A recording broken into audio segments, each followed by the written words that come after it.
Magandang araw po sa inyong lahat mga kababayan at welcome back dito po sa PNR. At ito nga mga kababayan, breaking news, nasyak ang Kongreso, bumaliktad na.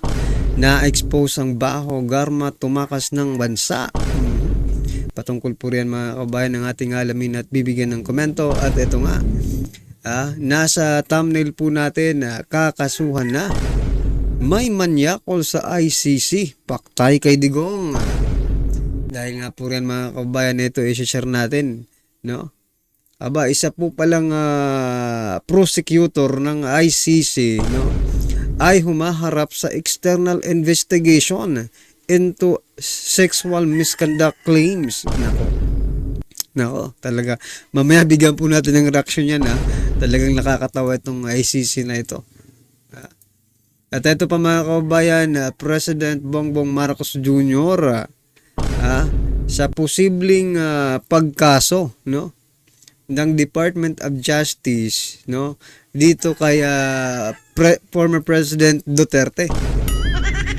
Ito vocal po, no, napaka-vocal po ng ating President Bongbong Marcos Jr. pagdating po dito ngayon sa isyung ito, no. Ang gusto ko lang i-point out, sana sa lahat ng issue ay vocal ka, di ba?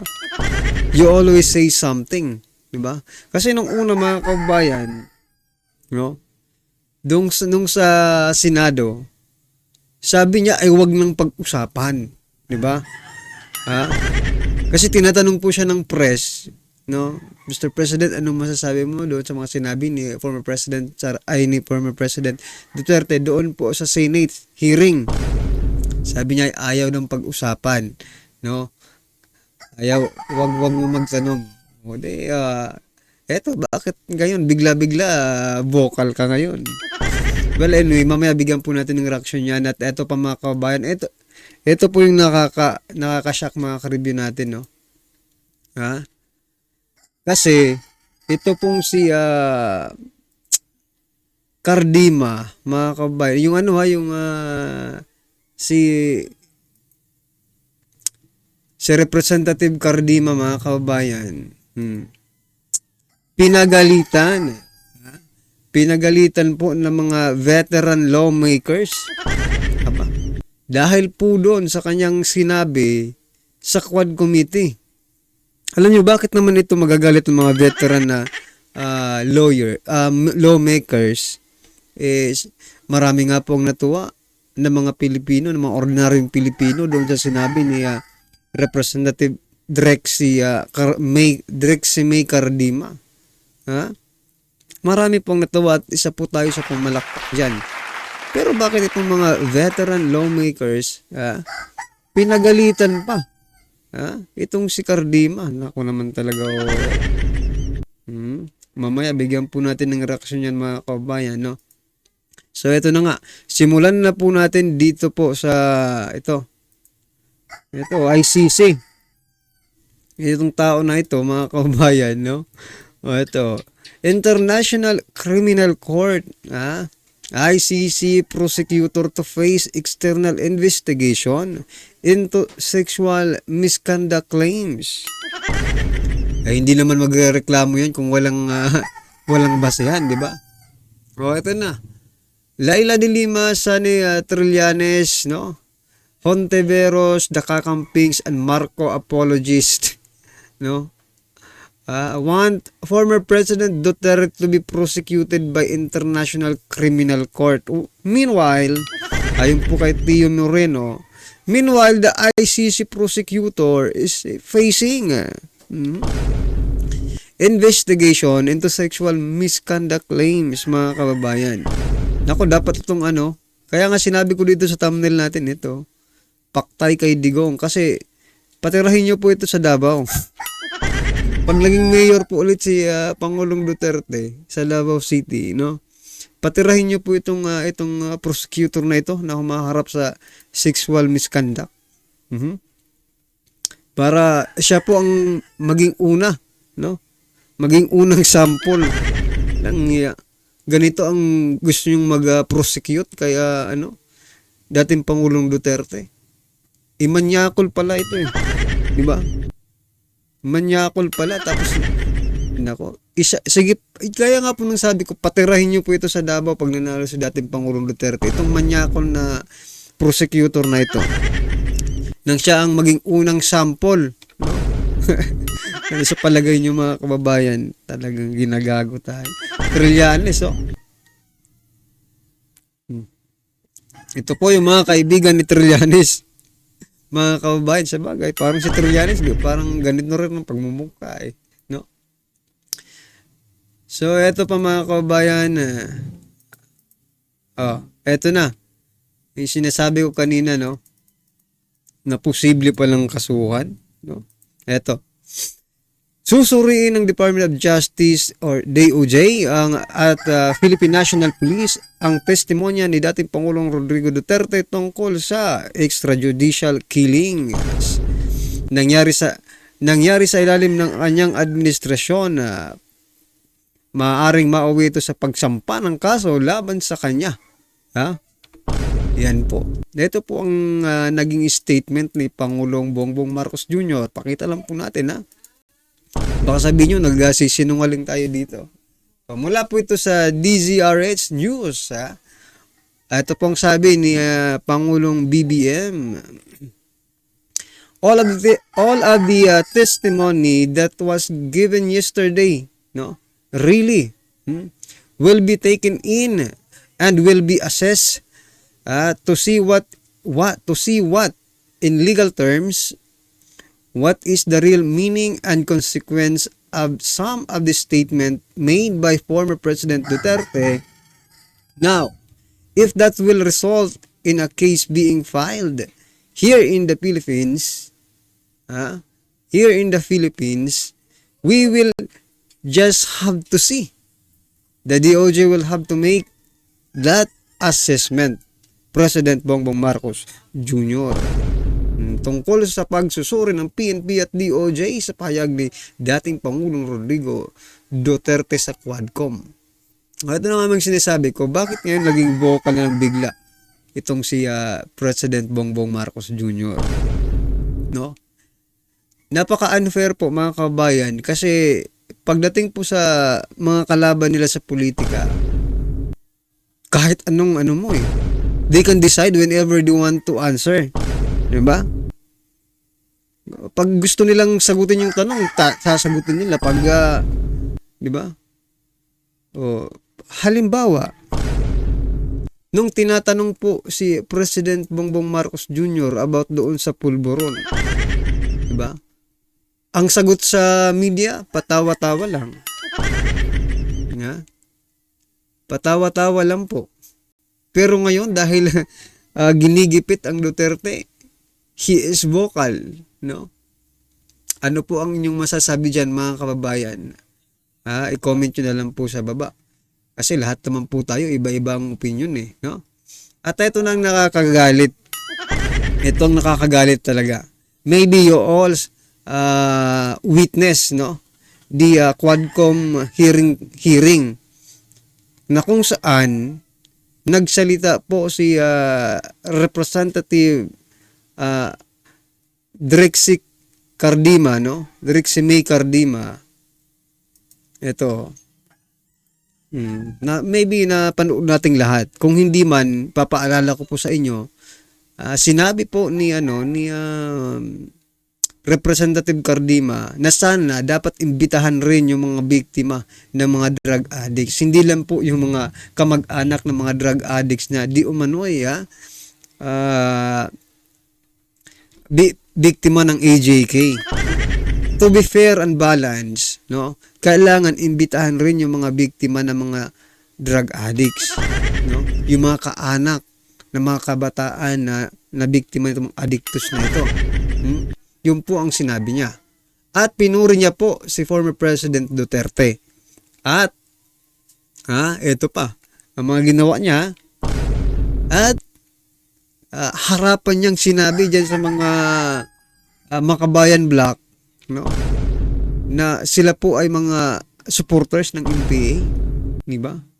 At mahiya naman daw kayo sa mga sa pag-pronounce ng word na pagpatay. Diba? paggurgur. Kahit dahil mismo kayo, sabi niya, di ba? Mga NPA. Ay grabe po ang ginagawa niya sa mga authority. But then, mga kabayan, these mga kasamahan nila, no, ng mga human rights advocates, doon lang kumakampi sa mga teroristang yan. Kapag nasusugatan, pag nasasawi, but dito sa part ng gobyerno, wala po sila. So dahil nga po dyan sa sinabi ni Representative Drexik May Cardima, ito, Veteran Lawmakers School, Duterte's Youths Cardima. Reprimanded daw, mga kababayan. Ibig sabihin, ito, Veteran Lawmakers reprimanded new fights lawmaker Drexik May Cardima on Wednesday after she criticized some of her colleagues and praised former President Rodrigo Duterte and Vice President Sara Duterte. Anong problema? Ang tanong, anong problema po kung pinuri niya ang dating Pangulo Duterte at criticize niya yung mga kasamahan niya? Ibig bang sabihin nun na mali na ang ginawa ni Cardima? At papagalitan niyo si Cardima? Ito, reprimanded, mga kababayan. Ibig sabihin, papagalitan. Bibigyan ng leksyon itong si Cardima. Itong mga veteran lawmakers. No? Ano bang pagkakaiba ng veterano at saka new fights? Parehas lang naman kayong kongresista. You have the same power, no? The same rights para magsalita dyan sa kamera. Ibig bang sabihin, pag magsabi ka ng totoo dyan sa kamera, ay mali ka na? Yun bang ibig sabihin itong ano na ito? Parang ganun po ang lumalabas, ba? Kapag ikaw ay nagsabi ng katotohanan, magagalit na sa'yo. Magsinungaling na lang kayong lahat dyan. Ba? Well, anyway, mga kababayan, ano po ngayon, ito pong sinasabi kong nakakagalit, na naiinis tayo dito. Kasi tayo, tuwang-tuwa tayo sa sinabi ni Cardima, pero itong mga veteran na lawmakers ay parang galit sa mundo. No? Well, anyway, mga kababayan, ito, pakinggan po natin to at bigyan natin ng reaksyon. Ito na po. Ito ang nakakagulat. Viral na trending ngayon sa mundo ng social media ang di umano'y balitang matapos mabuking at madula si Ace Barbers sa tila nga may script ang kanilang mga witness at nagkataon lang din daw ba ang pagka-aresto at pagkakakulong ni Rowena Garma at ang anak nitong si Angelica Garma Villela sa San Francisco, California. So yan, mga kabayan, na-aresto si Garma sa Amerika. Yun nga po sanang exciting, no? Kaya pala wala si Garma sa Quadcom hearing. Sayang. Sana naka-attend ka, Garma, para nakita mo kung gaano ka no? Gaano ka katinik yung mga Duterte. Siyempre, para makapagkaharap-harapan mo, sana itinabi pa ito si Garma kay former President Duterte. Gaya po ng ginawa nila kay Dilima, di ba? Itinabi. Ano ngayon? Itinabi. Wala namang di ba? Kaya nga po, mga kababayan, itong si Garma, ang tanong, bakit nawala si Garma agad-agad sa bansa? Nako talaga.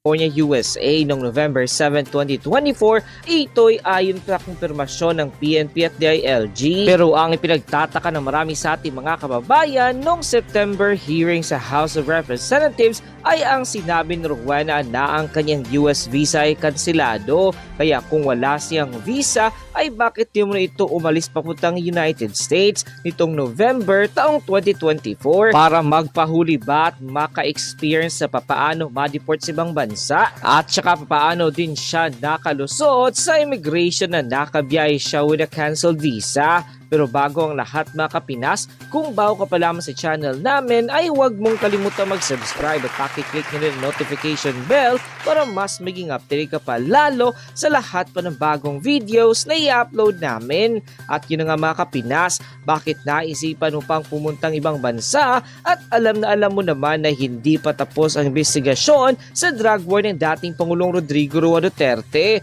Ito ang naging sitwasyon ng marami sa ating mga kababayan matapos di umano kumalat ang balitang aalis na daw di umano ng bansa si Rowena Garma. Banat pa ng marami sa ating mga kababayan na hindi daw dapat makalabas sa ibang bansa ang isang Rowena dahil marami pa siyang tanong na dapat sagutin at dapat pa niyang ipaliwanag ang lahat ng kanyang sinabi sa nagdaang hearing na siyang nagdiin kay dating Pangulong Rodrigo Roa Duterte.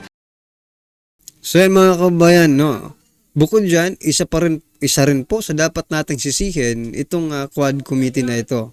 Because Rowena Garma mga kababayan is parang prime witness nila, di ba? Star witness. O, bakit nakatakas? Bakit nakaalis ng bansa? May tumulong ba mula sa Quadcom? Ha? Kasi parang ganun ang lumalabas mga kababayan. There is somebody. Kasi hindi naman yan makakalabas eh. Ha? Agad-agad? Anong masasabi nyo dyan mga kababayan? Baka mayroon pong taga-Quadcom na malakas na tao or maybe not coming from the Quadcom but coming from the camera, no? Na malakas at malaking tae, no? Oh. Na mag-aano kay Garma, magga-guide papuntang di ba? Para makalabas. Which is mali po 'yun kasi marami pa pong sasagutin si Garma eh. Ang tanong, bakit nyo po pinaalis itong si Garma? 'Di ba? Kung siya po ang star witness or state witness, no? 'Di ba may mga security yan? Ibig sabihin natakasan yung security nyo. Ha? Kapag ganun nangyari, parang planado nga. Is this part of stick to the plan? No? Ninyong lahat dyan? Ano sa palagay nyo po mga kababayan? Ay pasti yung official post ng TruthStream sa kanilang official website. From TruthStream, something's fishy. The Department of Justice claims that ex-PCOL Rowena Garma and her daughter were arrested in the United States. Isn't Garma's testimony that basis of the investigations in both the upper and lower house regarding the Duterte admin's war on illegal drugs? The whole orchestration are these recent events in Garma's life. Is she being prevented from speaking up and telling the truth? Have some people thrown her under the bus? Why did the Quadcom suddenly cancel tomorrow's hearing? And something fishy indeed. #TruthStream ay naman sa naging post. So yan mga kababayan, ano pong inyong reaksyon, opinion patungkol po sa video ito, i-comment lang po sa baba para at least alam po natin mga kababayan ang inyong opinion. Maraming salamat po.